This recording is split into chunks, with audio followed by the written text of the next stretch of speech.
Vote హక్కు ధనిక పేద తేడా లేకుండా రాజ్యాంగం ఇచ్చింది. ఓటును ఆయుధంలా వినియోగించుకోవాల్సిన బాధ్యత మనదే అని తహసీల్దార్ మహమ్మద్ హుస్సేన్ అన్నారు. ఈ సందర్భంగా చిలకలూరుపేట రూరల్ పరిధిలో మురికిపూడిలో ఏర్పాటు చేసిన సమావేశంలో ఆయన మాట్లాడుతూ ఓటు హక్కు ధనిక పేద తేడా లేకుండా రాజ్యాంగం ఇచ్చింది. ఓటును ఆయుధంలా వినియోగించుకోవాల్సిన బాధ్యత మనదే అని ఎటువంటి ఒత్తిళ్లకు లొంగకుండా ప్రతి ఎన్నికల్లో నిర్భయంగా ధనం బహుమతులు ప్రస్తావన లేకుండా భవిష్యత్తులో ఓటు వేస్తామని విద్యార్థులతో ప్రతిజ్ఞ చేయించారు.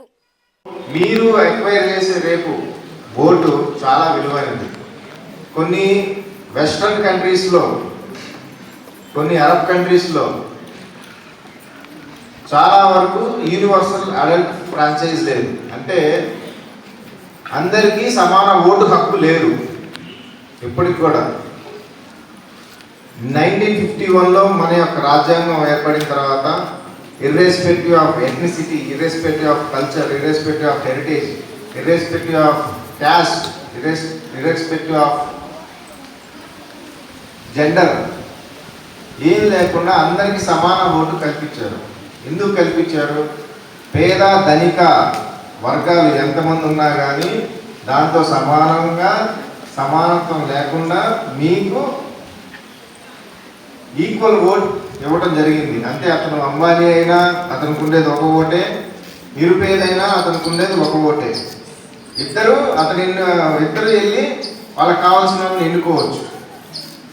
సో ధనవంతులకు కానీ లేకపోతే క్యాస్ట్ బేస్డ్ మీద కానీ రేస్ బేస్డ్ మీద కానీ వాళ్ళకి సపరేట్ స్పెషల్ ప్రొవిజన్స్ ఏమి ఓట్లో కల్పించలేదు.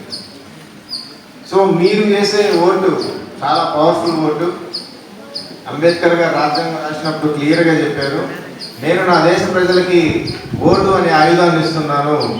ఆయుధాన్ని వాళ్ళు ఎలా ఉపయోగించుకుంటున్నారో వాళ్ళ విజ్ఞతకి రేపు దేశ భవిష్యత్తు రాబోయే తరాలు వాళ్ళ ఓటు ఎలా ఉపయోగించుకుంటారో తెలియజేస్తాయని చెప్పేసి ఆ రోజు కాన్స్టిట్యూషనల్ డిబేట్లో అంబేద్కర్ గారు చెప్పారు. సో మీరు మీ ఓటు ఎంత విలువైందో తెలుసుకోండి, తెలియజేయండి, మీ పెద్దలకు కూడా చెప్పండి. మీ యొక్క భవిష్యత్ తరాలకి మరియు మీ భవిష్యత్తుకి ఈ యొక్క మీరు వేసే రేపు ఓటు మీలో వచ్చే మార్పు చాలా కీలకంగా మారుతుంది. సో అందుకని మీరు పిల్లల లెవెల్ నుంచే ఓటు యొక్క ప్రాముఖ్యతని, ఆవశ్యకతని, దాని యొక్క విలువని మీరు తెలుసుకోవాల్సిందిగా కోరుతున్నాను. ఎందుకు ఓటు విలువైందంటే ఈరోజు ప్రపంచ దేశాల్లో ఎన్నో డెమోక్రసీస్ ఉన్నాయి, ఎన్నో ప్రజాస్వామ్యాలు ఉన్నాయి. ఆ ప్రజాస్వామ్యాలు they are fail to work effectively. ఎన్నో మీకు ఎన్నో ఎగ్జాంపుల్స్ ఉన్నాయి. మన నైబరింగ్ కంట్రీస్ శ్రీలంక చూడండి, మయన్మార్ చూడండి, వియట్నాం చూడండి, బంగ్లాదేశ్ చూడండి, నేపాల్ చూడండి, అరబ్ కంట్రీస్ చూడండి. వాళ్ళ యొక్క డెమోక్రసీస్ కానీ వాళ్ళ యొక్క దేశాలు కానీ పరిపాలనలో కానీ ఫెయిల్ అయింది. ఎందుకు ఫెయిల్ అయినాయి అంటే వాళ్ళ యొక్క ప్రజాస్వామ్యం ఫెయిల్ అయింది. ప్రజాస్వామ్యం ఎప్పుడు ఫెయిల్ అవుతుంది? వాళ్ళ యొక్క పబ్లిక్, వాళ్ళ యొక్క పీపుల్ వాళ్ళు సరిగా ఓటు హక్కు వినియోగించకపోవడం వల్ల, వాళ్ళు నిర్ణయించుకునే వాళ్ళ యొక్క లీడరు సరైన వ్యక్తి కాకపోవడం వల్ల వాళ్ళ యొక్క దేశాలు ఈ రోజుకి కూడా యుద్ధంతో సివిల్ వార్తో సఫర్ అవుతున్నాయి. కాన్స్టెంట్ గవర్నమెంట్ లేక, డెవలప్మెంట్ లేక సఫర్ అవుతున్నాయి. సో మీరు ఈ ఓటు యొక్క ప్రాముఖ్యతను తెలుసుకోండి.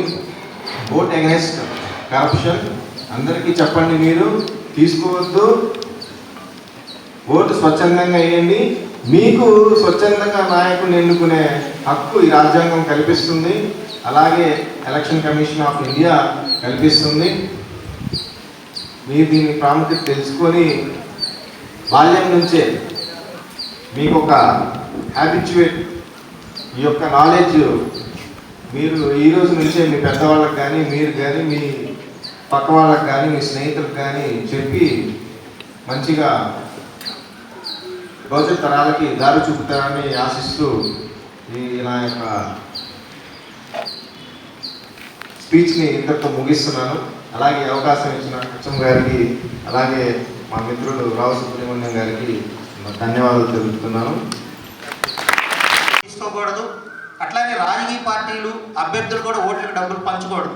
వాళ్ళు పంచే ప్రయత్నం చేసినా కూడా మనం వాళ్ళ దగ్గర నుంచి అయ్యా మాకు డబ్బులు అక్కర్లేదు, నిజాయితీగా ఎన్నిక జరిపిస్తాం, నిజాయితీగా మేము ఓట్లు వేస్తామని చెప్పి మనం నిజాయితీగా ఓటు వేయాల్సినటువంటి అవసరం ఉంది. మరి మీరందరూ గుర్తుపెట్టుకొని నిజాయితీగా ఓట్లు వేస్తారా డబ్బులు తీసుకోకుండా?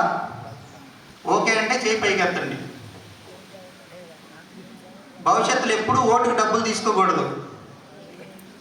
ఓకేనా? మీ పెదనాన్ని తీసుకోవచ్చు, మీ చిన్నాన్ని తీసుకోవచ్చు, ఎవరైనా తీసుకోవచ్చు, మీరు మాత్రం తీసుకోకూడదు. కానీ చెప్పండి వాళ్ళకు కూడా, అమ్మా ఇది తప్పు, మనం ఓట్లకు డబ్బులు తీసుకోకూడదు అని చెప్పి మీ కుటుంబ సభ్యులకు కూడా మీరు చెప్పాలి. అందుకనే మీకు ఇప్పుడు మొక్క దశలో మీకు ఈ మంచి ఆలోచన విధానం నాటితే మీరు పెద్దయినా కూడా అదే మార్గంలో